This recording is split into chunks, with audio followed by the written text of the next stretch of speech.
Yang jalan deh tuh. Tengku Abdillah. Tengah jalan deh. Cigalan deh mani. Buka nya kat di sidang. Buka juga je buka. Ci kena. Toyib.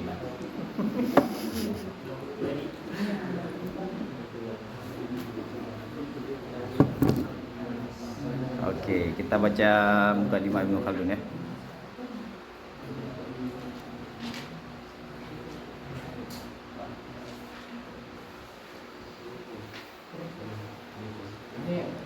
Nah, coba pulang. Jadi Mukadimah Ibnu Khaldun fasal yang ke-17. Jadi sebagaimana yang tadi kita berkabar, tengok sebuah tema. Fasal ke-17 bab fi sana'ah. Sana'ah innama takmulu bi kamalil umran.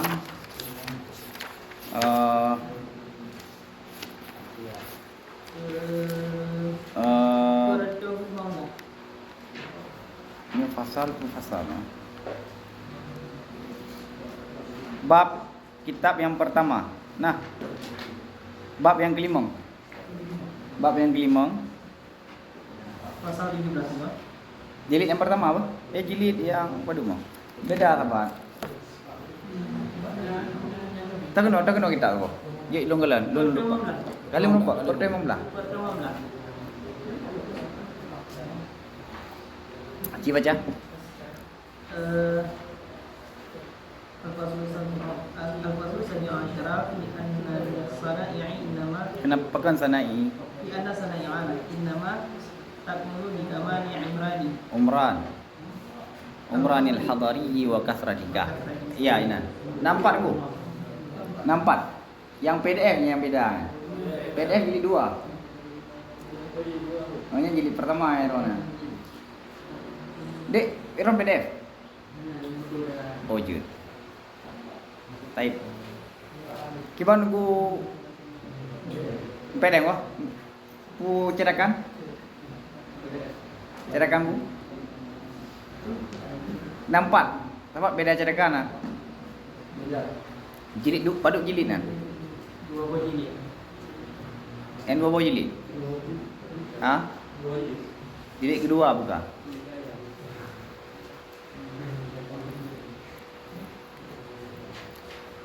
Oh, Rabbi. Empat. Hah? Bunuh ada depan. Oh.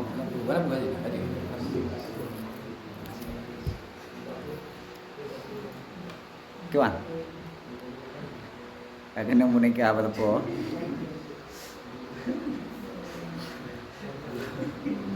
Nyep, jangan cok dalam fajar ni. Wajah.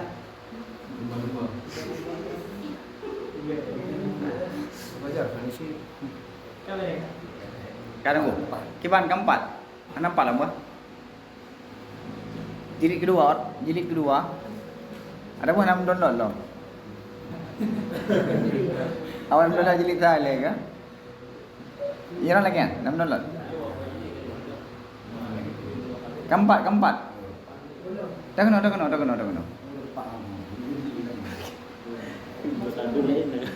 Dia jilid berdua. Nampak oh, dalam apa? Apa?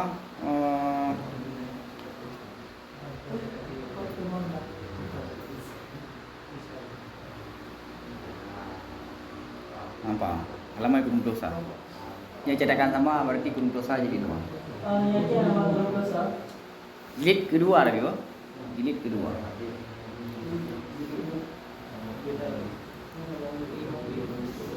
Kan bu, cepat. Keempat tunggu sidik.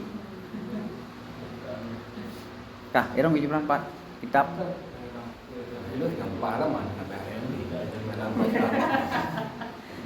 Ya, ini. Kali ulang loh. Kah. A'udzubillahi minasyaitonir rajim. Bismillahirrahmanirrahim. Rabbi yassir wa la tu'assir. Rabbi yassir wa la tu'assir. Rabbi yassir wa la tu'assir.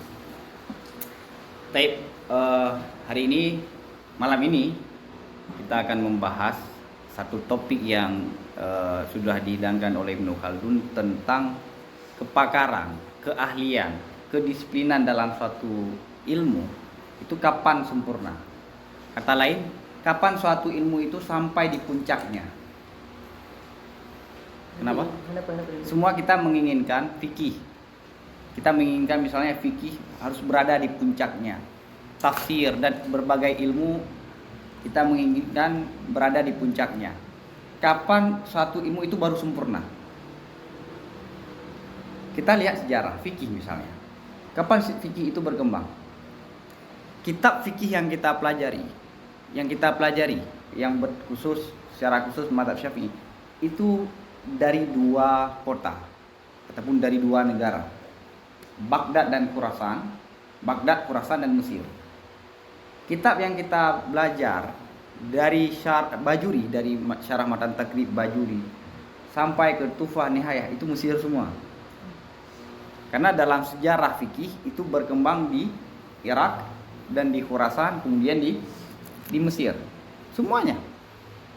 Syarkawi, Bajuri, Syekhul Islam Syekh Zakaria Ansari, Ibnu Hajar, Imam, semuanya di Mesir. Baik, generasi abad 12, 11, 19 itu Mesir. Adapun generasi penggagas, yakni ashabul tarjih, ashabul wujuh, itu ada dari Syam dan ada dari Irak dan ada di Khurasan. Itu di masanya sampai di puncaknya keilmuan fikih Syafi'i. Kenapa? Itu salah satu ya. Di sini akan kita bahas. Yakni pasal yang ke-17 fi annas sana'i'a, pada bahwa sungguh keahlian, kedisiplinan hanya saja baru sempurna dengan cara sempurnanya peradaban kota dan banyaknya kota. Kita lihat fikih yang kita baca, yang kitabnya kita jadikan kurikulum dan kita jadikan acuan, itu besarnya di mana? Di kota-kota besar, di Mesir, di Baghdad. Yang mana peminat fikih itu luar biasa besar. Malah dalam sejarah fikih Syafi'i itu paling berkembang hingga generasi Imam Nawawi, Ibnu Ruf'ah. Dan semua pembahasannya itu berkembang. Salah satu faktornya itu Raja Mamluk, Raja Saljuk itu menjadikan mazhab Syafi'i sebagai mazhab resmi negara. Jadi negara membutuhkan fikih Syafi'i. Kalau negara sudah membutuhkan satu ilmu, maka ilmu itu pasti berkembang. Karena bisnis yang paling besar adalah bisnis negara. Kalau negara sudah membutuhkan, maka ilmu tersebut pasti berkembang. Dan masa Salahuddin Al-Ayyubi kemudian merosot Hanafi, kemudian ya Hanafi kebanyakan, Syafi'i hanya di kalangan masyarakat. Yang berkembang biak dari fikih Syafi'i hanya bagian bab ibah, karena merosotnya kebutuhan. Jadi di sini disampaikan apa? Keahlian, kedisiplinan dalam suatu ilmu itu baru sempurna dengan cara apa? Kapan sempurnanya? Dengan satu peradaban kota dan banyaknya kota. Kenapa? Kita baca wasababu fidzalika annan nas, dan faktor pada sedemikian kenapa berkembangnya suatu ilmu pengaruh dengan masyarakat setempat itu bahwa sungguh manusia. Ada wama di kita untuk ma kan? Ma. Baik, ini saya salah, ada waw. Selama tidak mencakupi, selama tidak terpenuhi oleh peradaban kota dan majunya satu kota,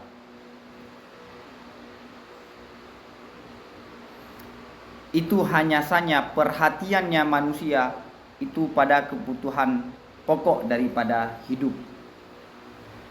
Jadi manusia, kalau mereka belum maju,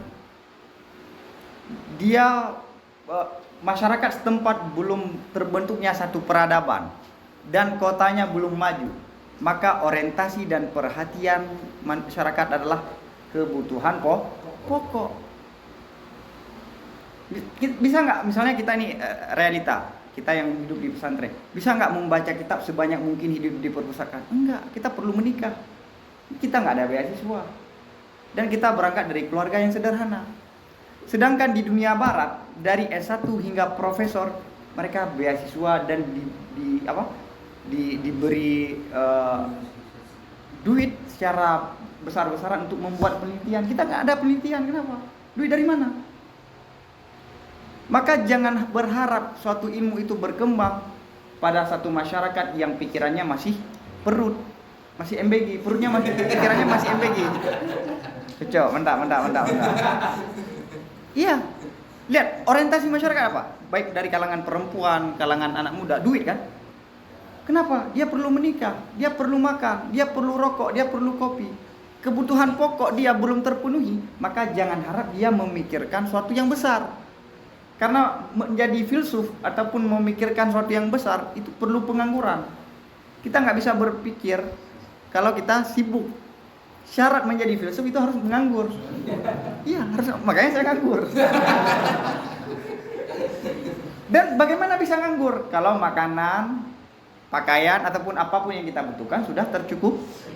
Ya hana rembak bikin ku filsafat ni kan lama. Nganggurnya pilihan.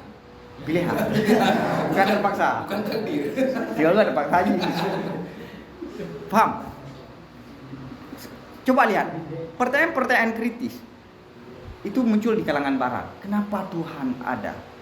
Kenapa dunia ada begini? Dan rasa kemanusiaan saat terjadi genosida di Gaza, itu masyarakat barat lebih besar suaranya ketimbang masyarakat kita. Karena mereka dengan persoalan kehidupan sudah selesai. Yang dia pikir adalah kemanusiaan, keadilan. Tapi yang rempok bikinan. Napeng Haju. Maka mental orang-orang yang masih memikirkan yang pokok itu kalau dijadikan sebagai pengkhianat itu mudah sekali. Ya kan? Maka rekrutmen intelijen di suatu negara itu yang miskin. Itu rawan bisa direkrut untuk menjadi intelijen. Taib ya. Jadi apa? Kalau kota tidak maju, peradaban manusia belum berkembang, maka orientasi manusia hanya keperluan pokok. Pokok apa saja? Makan, pakaian. Nah, sekarang pokok sudah bertambah, HP, paket, wifi. Ya kan? Udah jadi pokok kan sekarang? Berharap. Dan coba lihat kemajuan Islam kapan? Ya masa Andalusia, di Baghdad, di Mesir, di Syam. Dan ilmu-ilmu Turki Utsmani dan ilmu-ilmu itu menjadi berkembang biak dan besar. Kenapa? Karena masyarakat kesehatan sudah selesai. Pendidikan sudah ada yang gratiskan. Semua udah aman. Sekarang kita gratis makanan, tidak gratis pendidikan, kesehatan. Sama sih dah untuk. Oke, paham ya? Ini penting kan yang disampaikan oleh Ibnu Khaldun. Wa huwa tahsilul awqati minal hintati wa ghairiha. Apa kebutuhan pokok masyarakat menghasilkan makanan daripada gandum dan selain gandum? Ya, pikirannya hanya makanan, pakaian, ya tempat tinggal. Fa idza tamaddanatil madinatu wa tazayyadat fiha al-a'malu wa wafat bid daruri wa zadat alaihi. Maka apabila majulah suatu kota, satu daerah, kota lah, wa tazayyadat dan lebih pada kota tersebut oleh aktivitas ekonomi. Jadi orang bukan hanya memikirkan cuma gejak ulang tok yang pikiran lalu itu. Kalau lebih dari perputaran ekonomi, aktivitas ekonomi itu besar, banyak. Maju satu kota dan perputaran ataupun perkembangan aktivitas ekonomi itu berkembang, wafat dan mencukupi kota tersebut dengan yang pokok, wazadat dan lebih kota tersebut terhadap yang pokok. Jadi yang pokok sudah tersedia.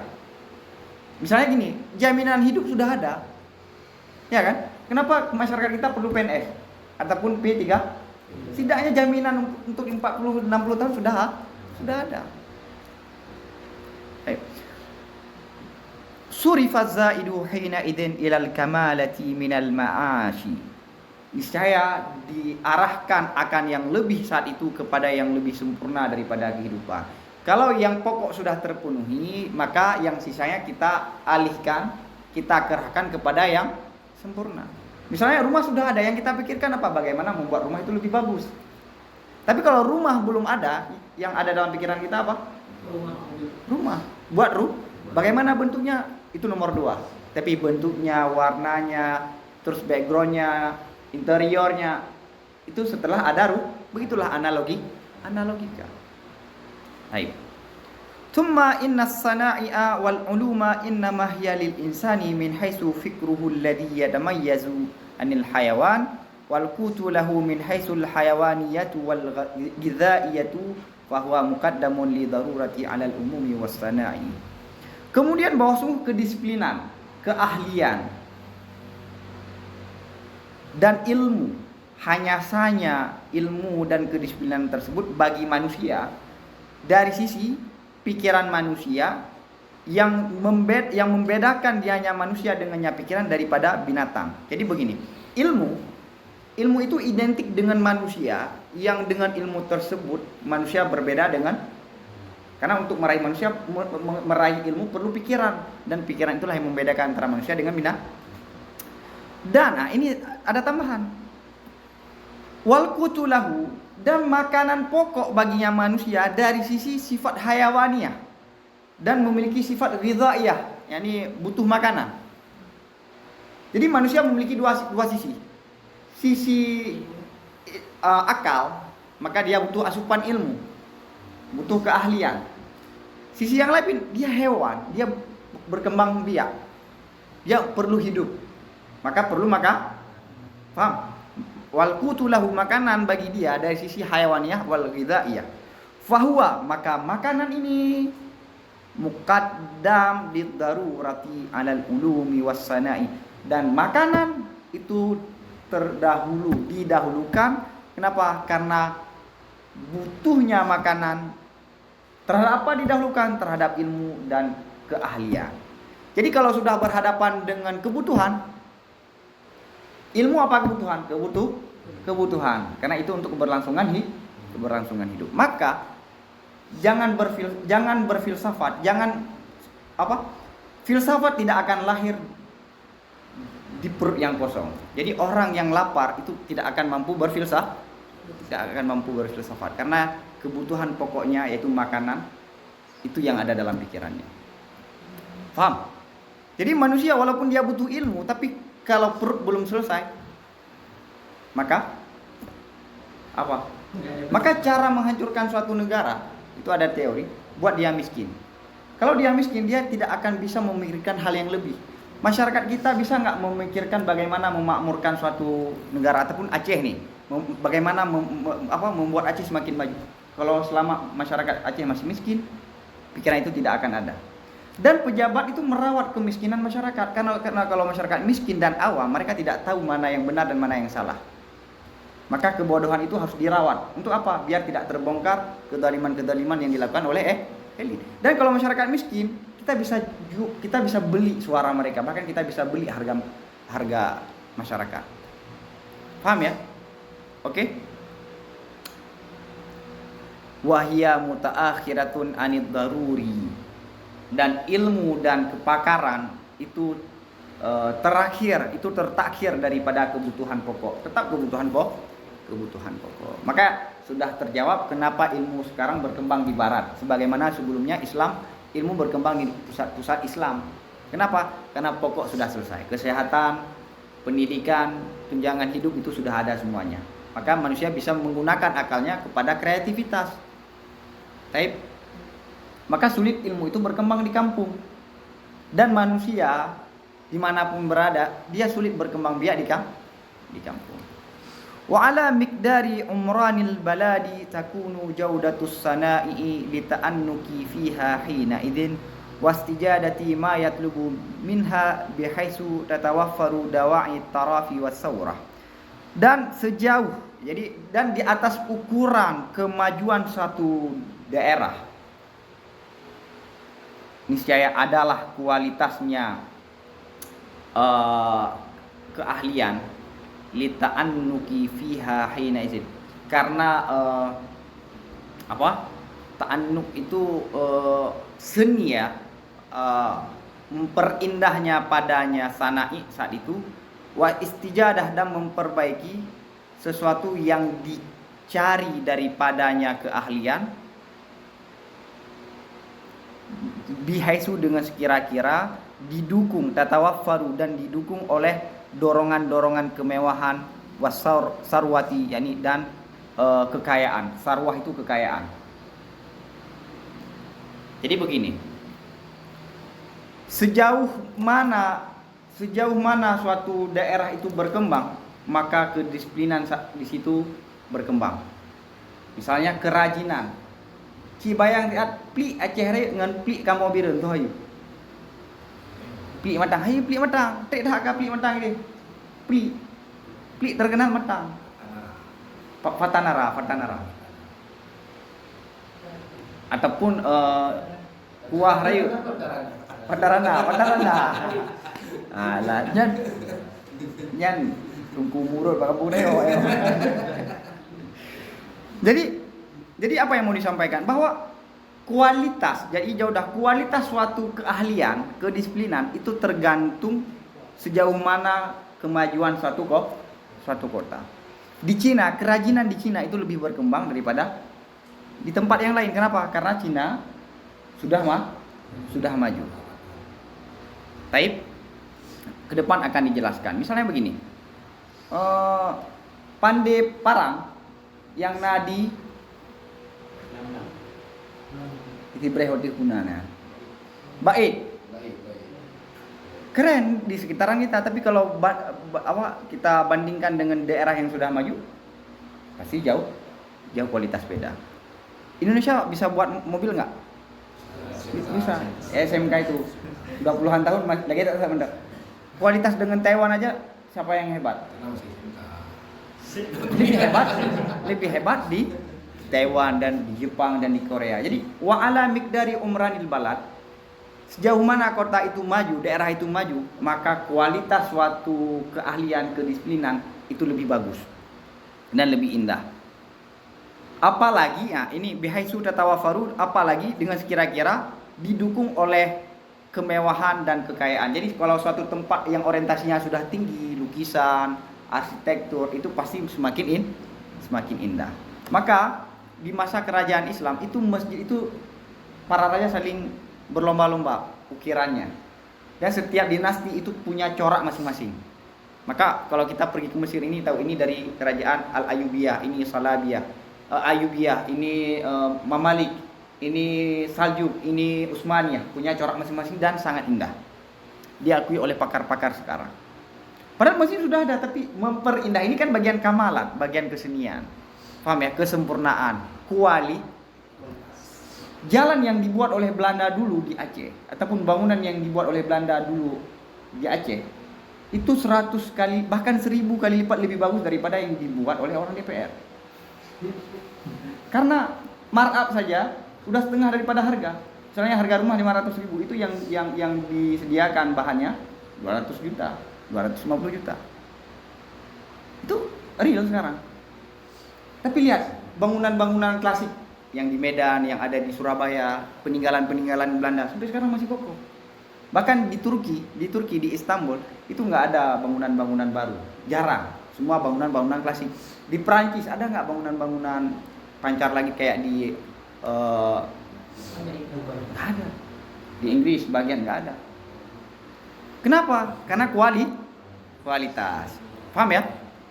Paham? Wa ala miqdari, dan di atas ukuran kemajuan suatu daerah itu adalah kualitas, kedisiplinan, keahlian untuk memperindah padanya kedisiplinan saat itu dan memperbaiki sesuatu yang diminta, apa yang banyak permintaan pasar, yang didukung oleh kemewahan dan kekayaan. Ya pasti di negara miskin nggak akan berkembang. Wa amal umranu al-badawiyu awil kalil, adapun peradaban Baduy, peradaban orang kampung ataupun yang sedikit maju, fala yahtaju minas sana'i ilal basita, maka tidak membutuhkan kepada kedisiplinan kecuali yang simple, kecuali yang sederhana, nggak perlu yang mewah-mewah ataupun yang hebat-hebat. Paham? Oke? Khasatan al-musta'mala fid daruriyati min terlebih yang dibuat yang dipakai dalam perkara-perkara pokok daripada tukang besi, ya kan? Yang di kampung nih ataupun yang sedikit maju, itu nggak akan berkembang kedisiplinan dan keahlian-keahlian kecuali yang dibutuhkan untuk hal-hal yang pokok. Apa? Tukang besi, tukang kayu perlu untuk buat rumah, pegat balai, pegat gerbong perlu. Haddad pandai besi, ya kan? Kok puan, kok ya kan? Filmo juga, tadi, ya perlu. Ya, real nggak di kampung itu? Khayat, tukang jahit itu baju, ini kan daruri. Haik, penenun. Au jazar, tukang jagal. Tahu kan tukang jagal? Koki. Hah? Penjaga. Tukang jagal. Ya. Mbak film dari ya. Ini real kan? Itu yang berkembang. Kenapa? Karena mereka nggak membutuhkan yang lebih dari itu. Yang mereka butuhkan kedisiplinan yang dibutuhkan untuk hal-hal yang pokok. Hah? Oke. Fa idza wujidat hadhihi ba'du fala tujadu fihi kamilatan wala mustajadatan. Maka dan jika diperdapatkan ini setelahnya, ini sudah ada setelahnya, maka tidak diperdapatkan akan kedisiplinan-kedisiplinan yang sudah disebutkan padanya suatu daerah itu yang sempurna dan suatu yang kreativitas yang lebih baharu. Enggak ada. Hanya sekedar untuk mencukupi kebutuhan pokok. Di kampung tukang jahit ataupun tailor itu nggak ada corak-corak ataupun desainer yang nggak ada, karena yang penting tutup punggung mendang aja, tutup orak aja. Narne yang mendang maka cincin kalian baju yang udah nah anu lagi etot kah, model lagi etot tapi lagi aneh wah baju dia udah jadi kalian kan, iya kan? Alhamdulillah anak rameli yang pakai. Ada besi di kanan gitu. Lain. Yang kamilatan wa mustajadatan. Karena gak di Banda Aceh. Ya. Faham. Kamilatan mustajadatan. Wa inna ma yujadu minha bi miqdarid darurati. Hanya saja diperdapatkan daripada kedisiplinan tadi dengan ukuran kebutuhan. Sip perle mendong. Lagi ada yang udah buat fikir. Sip ubena perle yang kampung. Ada yang kata you buat berapa enak urang kampung ada perle ada yang. Buat ubena perle. It hiya kulluha wasailu ila ghairiha. Karena dianya kedisiplinan, semua kedisiplinan yang sudah disebutkan tadi itu hanya perantara kepada selainnya dan bukanlah maksud, dan kedisiplinan itu bukanlah yang dimaksudkan untuk dirinya. Jadi tukang jagal, tukang besi ataupun tukang jahit itu hanya sekedar untuk memenuhi kebutuhan pokok, hanya sekedar itu. Jadi wasail untuk kebutuhan pokok, bukan maksudan lidzati. Ini bagaimana seni ataupun jahit yang internasional misalnya. Paham ya? Maka sekarang orang untuk menjahit pun harus ke luar negeri kuliah khusus. Taylor Swift. Baik. Wah, paham ya? Ini lihat Ibnu Khaldun melihat kenapa di kampung kepakaran, keilmuan itu tidak berkembang. Suatu kota itu berkembang. Kenapa? Jadi Ibnu Khaldun tidak mau melihat fenomena. Ibnu Khaldun mau melihat di belakang fenomena itu kenapa. Nah, ini faktornya. Paham ya? Wa idza zakhara bahrul umrani, dan apabila melimpah lautan peradaban, jadi melimpah kemajuan. Waktu libat fihil kamalat, dan dicari padanya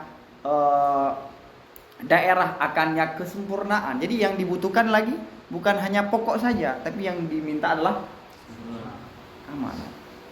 Kana min jumlatiha at-ta'annuku fi sana'i wa istijadatiha. Misalnya adalah daripada kumpulan-kumpulan kesempurnaan itu yang bagus pada kedisiplinan ataupun keahlian, dan istijadah itu indahnya sanai. Jadi kalau suatu daerah sudah melimpah kemajuannya, maka yang dicari adalah bukan yang pokok, tapi yang lebih sempurna. Maka orang yang sudah ada HP itu pertanyaannya bukan HP lagi, HP apa yang harus saya beli. Baik. Cuma masyarakat kita, mental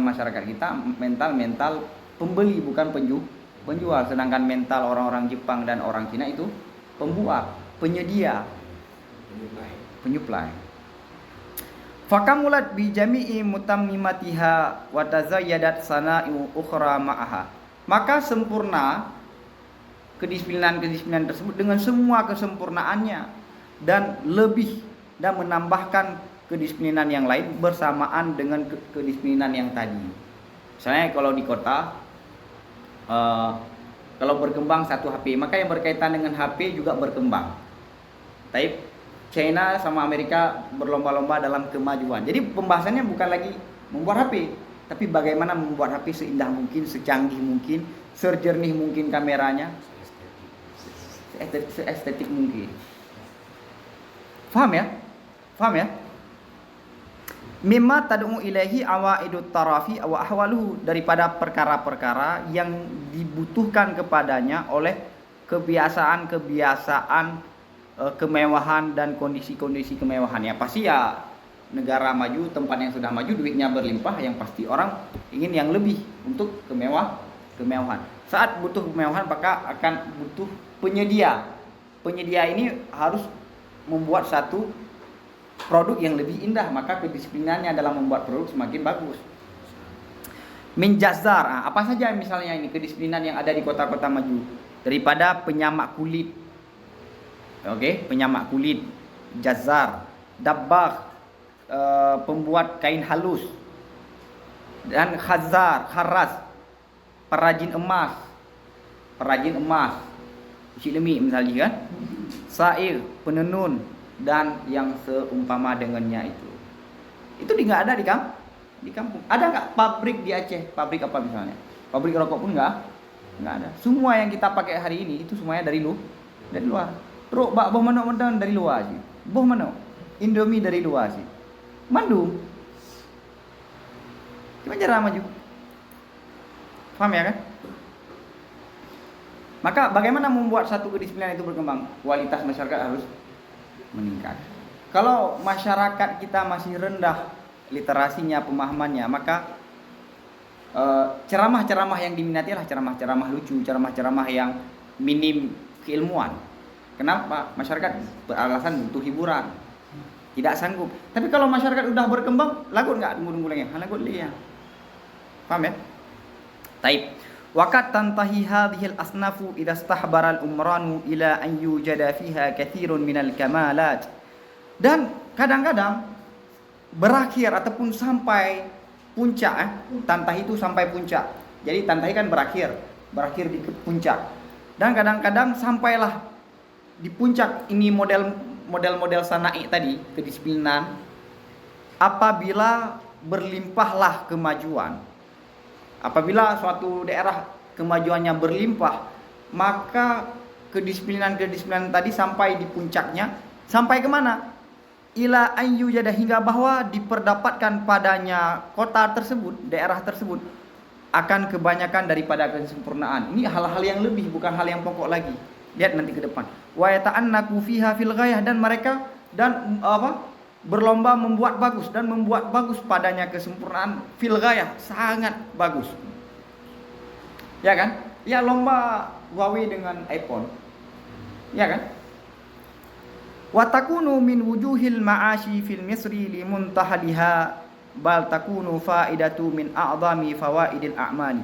Dan adalah kesempurnaan tadi daripada menjadi sumber-sumber kehidupan di kota bagi orang-orang pembuatnya. Jadi kalau hal-hal ini berkembang sama dengan pabrik, misalnya pabrik rokok, motor misalnya di Aceh ada, maka itu menjadi penghasilan bagi orang tempat tersebut. Bal takunu faidatuha, bahkan adalah faedah daripada kesempurnaan tadi, daripada yang paling besar faedah pekerjaan. Jadi gajinya udah puluhan juta kalau sudah ada pabrik motor ataupun pabrik mobil. Taib. Lima yad'u ilaihi tarafu fil madinati, karena sesuatu yang didorong kepadanya oleh kemewahan pada kota. Taib. Di kampung ngentangin kasih, di kota han mada. Mislud dahan, seperti tukang cat. Nah, tukang cat. Wasafar, tukang tembaga. Wal hamami, tukang penjaga pemandian umum. Sudah ada kolam renang. Nah, itu di kota. Watabah, juru masak. Chef. Wasafah, pengolah makanan. Wal harras, penggiling makanan. Ya kan? Nah, ini kan udah misalnya kayak makanan siap saji, bagaimana mengolah makanan secepat mungkin. Itu di kota ada. Kenapa? Karena kebutuhan banyak. Ya kan? Wa muallimil ghana'i waraksi, dan guru musik dan guru joget. Ini joget, ya ini rakas, ini sufi juga ada rakas kan? Dance. Wakar ittabul ala tauki, dan penabuh gendang. Alat tauki, berdasarkan irama, tergantung irama. Jadi bisa ditabuh berdasarkan irama apa saja yang kita mau. Itu di kampung tidak ada. Wa mislul warrakiyin, dan penyalin kertas. Enggak, warrakiyin ya, ini enggak sekarang, kalau dulu nih. Ini kita harus memahami dengan bahasa di konteks Imam Ibnu Khaldun. Warrakiyin, yakni penyalin kertas. Yakni siapa warrakiyin? Orang-orang yang melakukan akan kedisiplinan intisah, nasah, menyalin kitab. Warrakiyin tugasnya apa? Menyalin kitab. Maka dulu ulama kalau udah nulis satu kitab, dia pergi ke warak untuk disalin kitabnya. Ada juga kalau nggak ada duit salin sendiri. Watajlidihi, dan menjilidkan dia. Ini di Mesir sampai sekarang masih ada. Setelah saya mau mencetak kitab itu ada tukang jilid dari kulit. Di dalam ada contohnya. Watashiha, dan memperbaikinya kitab. Ada yang misalnya di Mesir secara khusus yang berkembang makhtutat manuskrip, kan ada kertas yang kayak baju oleh kamu karusaan, itu ada obat untuk diperbaiki. Fa inna hadhihi sana'i'a innama yad'u ilaiha tarafu fil madinati min al-ishtighali bil umuri al-fikriyati wa amsali dzalika. Maka ini kedisiplinan hanya saja didorong kepada ini kedisiplinan oleh kemewahan pada kota daripada sibuk dengan perkara-perkara pemikiran dan selainnya. Jadi di kota sudah selesai dengan pokok, maka mereka akan memikirkan hal yang lebih. Maka lahirlah kedisiplinan yang baru yang tidak ada di kampung. Maka itulah alasan kenapa ilmu logika tidak berkembang di pesantren. Kenapa ilmu filsafat tidak berkembang, politik tidak berkembang, ekonomi tidak berkembang. Bahkan fikih tentang qada itu adalah pembahasan yang jarang sekali dibaca, ya kan? Masalah mahkamah, masalah qadhi jarang sekali dibaca. Bahkan masalah muamalah sendiri itu jarang sekali dibaca. Karena pasar sekarang bukan dikuasai oleh kita lagi. Maka jangan harap fikih itu berkembang. Karena kita sudah hidup dalam budaya yang budaya kita adalah menengah ke bawah. Tamulang ku tiga di Jaya. Tahu kampung cuma semangat tu karena kemaya masalah doa tu. Iya, harus semangat tu. Kibang? Lagi meraja. Maka oi. Gitu sejuk kami. Sejuk kami. Azan pak kami. Azan kami. Kami nyuruh logika gue azan nilainya daerah dulu daerah gede lah. Nak padan kami nya. Sampai nak urung tua gatan kan gatan ku kami. Bang. Paham ya? Jadi tahu kan? Saya pas ke Turki ketemu dengan Syekh Abdul Hamid Turkmeni, seorang logikawan yang sangat terpandang, filsafat juga beliau. Kenapa filsafat itu berkembangnya hanya di kota-kota besar? Ya karena orang-orang kota sudah selesai dengan kehidupan. Dia selesai dengan kehidupan, maka dia bisa memikirkan hal yang lebih. Dia bisa memikirkan untuk mengembangkan. Tapi kalau kehidupan dia belum selesai, ataupun dia mempelajari ilmu yang kira-kira untuk cari duit, dia syekh misalnya, ataupun penceramah.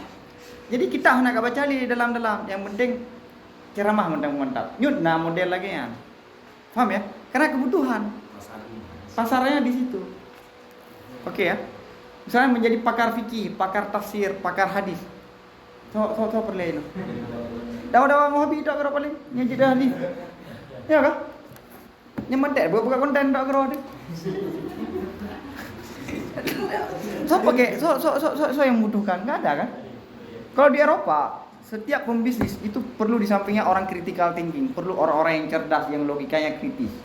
Bagaimana memajukan satu produk, bagaimana satu produk yang hampir jatuh harus bangkit kembali, itu butuh orang-orang yang cerdas, yang banyak ide. Paham ya? Nah, wa amsali dzalika. Wa qad takhruju anil haddi idza kana al-umranu kharijan anil had. Maka aneh kan? Di depan aja. Kadang-kadang keluar dianya kedisiplinan, yakni di luar batas ya, di luar batas anil had, daripada batasan, apabila adalah kemajuan itu luar batas juga. Jadi kadang-kadang kedisiplinan ini terlalu tinggi saat peradaban itu juga terlalu tinggi. Contohnya kama balagana an ahli Misra, sebagaimana yang telah sampai akan kami daripada masyarakat Mesir, anna fihim man yu'allimut tuyura wal ujma wal hamra insiyah. Bahwa sungguh pada orang-orang Mesir, di kalangan orang Mesir ada orang-orang yang mengajarkan burung-burung ajam, dan mengajarkan keledai yang sudah jinak, melatih. Ada kan? Yang adahan tak perleli lah dia kan? Wa yatakhayyalu asya'a minal ajaibi bi ihami kalbil a'yan, dan membuat khayalan dan mengkhayal dianya seseorang akan beberapa perkara daripada keanehan dengan membuat anggapan mengubah benda, solap, trik, ada kan? Benda misalnya kayak kertas, kemudian tiba-tiba berubah menjadi burung. Itu dalam khayalan sebenarnya, trik. Wa ta'lamil hudad, dan mengajarkan hudad, tarian hudad, kayak tarian orang-orang Arab. Rakas itu semacam dansa lah. Rakas ini sufi juga ada kan? Tarian-tarian sufi rakas juga. Wal masyi, dan jalan di atas tali fil hawa, jalan alal khuyud, di atas tali fil hawa, di udara. Ada kan? Atraksi sirkus. Itu kan hidupnya di mana? Coba lihat. Mak tengok ke buruk je paling rumah hantu paling. Buka obat kan? Warafil askali, dan mengangkat barang-barang berat daripada binatang dan batu. Bisa angkat batu yang besar, ya kan? Dan selain semikian daripada kedisiplinan yang tidak diperdapatkan di sisi kami di Maghrib, di Afrika. Ini yang tidak ada di tempat kami, tapi ada di Mesir. Kenapa? Li'anna umrana amsarihi lam yablugh umrana Misra wal Qahirati. Karena peradaban kota-kota di Afrika itu tidak sampai peradaban Mesir dan Kairo. Adamallahu umranaha. Semoga Allah mengkekalkan akan peradabannya Kairo dengan umat Islam. Wallahul hakimul alim. Maka aneh saat ada yang bilang ilmu di Kairo itu sudah hilang, sudah beralih ke suatu tempat. Yang mana kitab yang kita pelajari dari kelas 1 hingga kelas 7 itu kebanyakan yang tulis oleh ulama-ulama di Kairo, di Al-Azhar. Bagaimana ilmu di sana sudah hilang, sudah tidak ada lagi, kan aneh. Sedangkan ilmu berkembang di Kairo itu sudah berabad-abad, sedangkan kita ada pun tempat yang lain. Indonesia yang bisa mereka banggakan siapa? Syinawi Al-Bantani, Syekh Ahmad Khatib Minangkabau, yang go internasional, Syekh Yasin. Dan mereka berkiprah di mana? Di Arab. Dan bersentuhan dan berkenalan dengan ulama-ulama besar dia. Oh, ada nggak di Indonesia yang hebat? Ada, jarang. Syekh Ihsan Jampres itu berapa banyak yang begitu. Sedangkan di Arab itu banyak sekali. Jadi kesombongan kita kadang-kadang berlebihan. Mungkin ini respon dari orang-orang Wahabi, tapi orang-orang yang tidak tahu ilmu di suatu tempat, dia pergi ke Arab, dia nggak belajar di Arab, tapi dia hanya mampu membanggakan Arab di tempatnya. Terjadilah respon balik yang berlebihan. Ilmu analisis yang nanggi no. Bahaya. Paham ya? Jadi kesimpulan dari dasar ini tentang Ibnu Khaldun, keilmuan tidak akan sampai di puncaknya kalau peradaban satu kota ataupun suatu daerah belum sampai di puncaknya ataupun tidak maju. Jangan berharap suatu ilmu itu berkembang di kampung ataupun di tempat yang belum berkembang masyarakatnya. Masyarakat yang tidak berkembang, mereka tidak akan pernah memikirkan tentang ilmu. Yang mereka pikirkan adalah ini adalah pakai yang leleh termasuk tengok leh. Mana leh yang minta-minta lagi dan hal-hal yang lain di media sosial. Perleh. Uang. Urinang yang maaf cakap yang menjual diri itu kebanyakan orang kaya ataupun orang yang ada duit. Orang yang ada duit. Paham ya? Yang orientasinya adalah ekonomi. Maka penguasa negara, penguasa dunia itu orang yang berpikir, bukan orang bekerja. Sedangkan kita itu masyarakat kelas bawah, yakni masyarakat yang mentalnya mental pekerja, bukan kreatif, bukan pembuat. Kita mental pekerja. Maka semua hasil bumi kita kirim keluar. Kenapa? Karena mereka punya keahlian, punya teknologi, punya kemajuan, bisa mengolah hasil alam kita. Kita bisa nggak ada kemampuan. Ya kan? Hai tanah hundai rumput le kebdo di Singapura. Ngai bah ke menai bah. Ayo, anak. Kah, wallahu alam bisawab wa ilahi marjuan. Selawat. Sallallahu ala sayyidina Muhammad sallallahu alaihi wasallam. Sallallahu ala sayyidina Muhammad sallallahu alaihi wasallam. Sallallahu ala sayyidina Muhammad ya Rasul. Hijau peng. Hijau peng. Ha? Padu. Pani yo kedua tuh perak.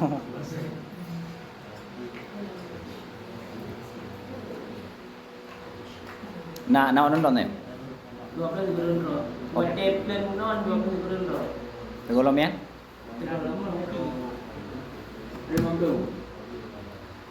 Belum. Iron, nanti mak kita tanya.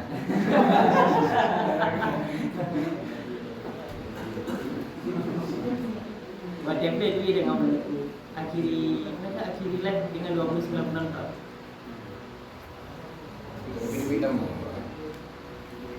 Nampak tunggu.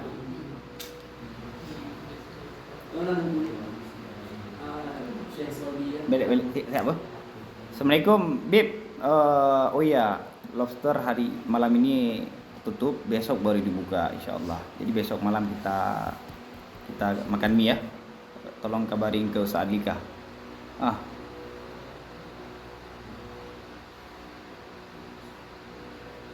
Oke, gimana? Bentar ya. Siap tunggu. Nak janjingan tu dong. Adlika. Assalamualaikum Sidi. Oh iya Sidi. Janjikan malam minggu kita akan makan mie. Rupanya malam ini masih tutup. Besok baru dibuka lobsternya. Kita ketemu besok malam Sidi. Kiban. Sonan moyan. Syekh Syarif Hatim Al-Auni. Apa baik gilung na lumpik moyan. Hidung kok malelong ka?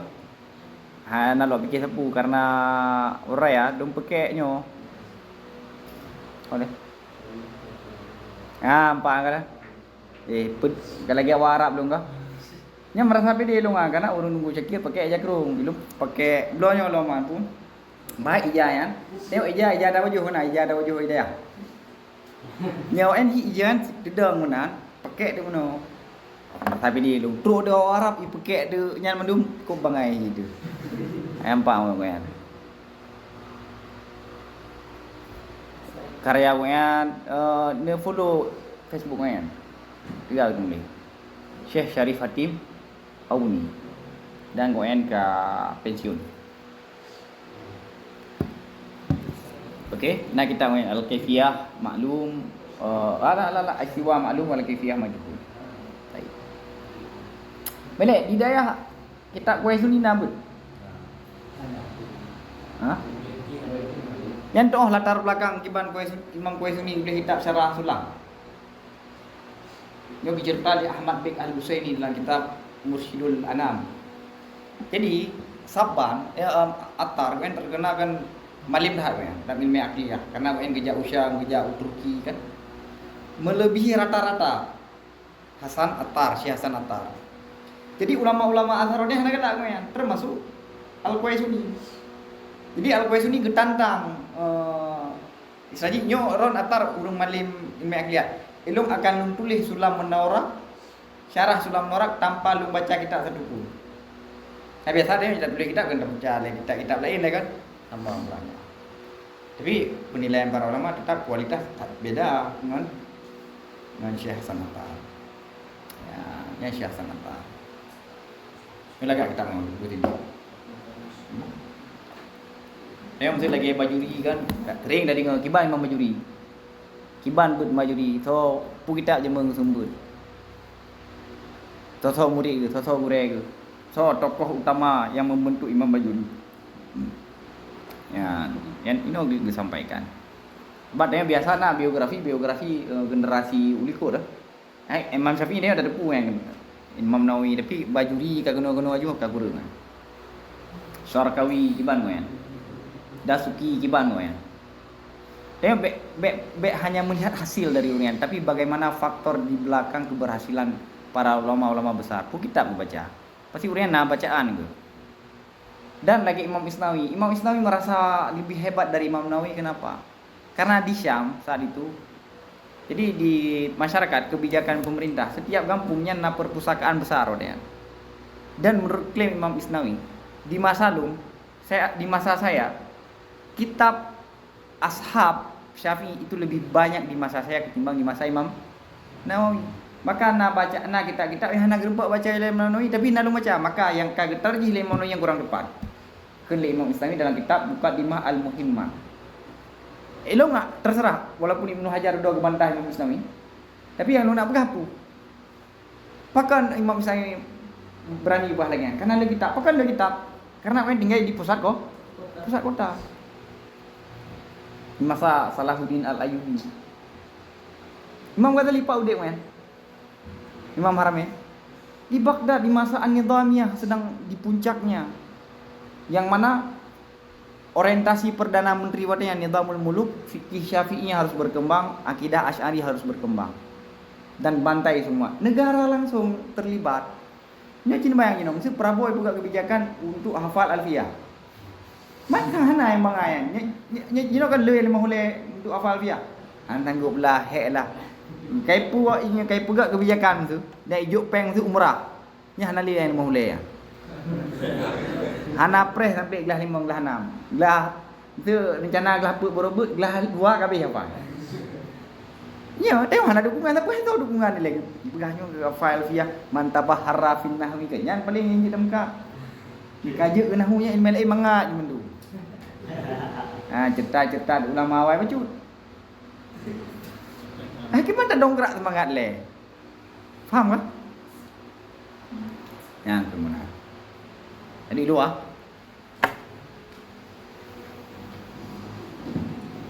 Kiban, nak menarik kira-kira pembahasan saya wah. Kiban mau urun. Kiban nunggu sini. Sampai hendak mak ron. Kiban nunggu Pasha. Betul? Menarik kan?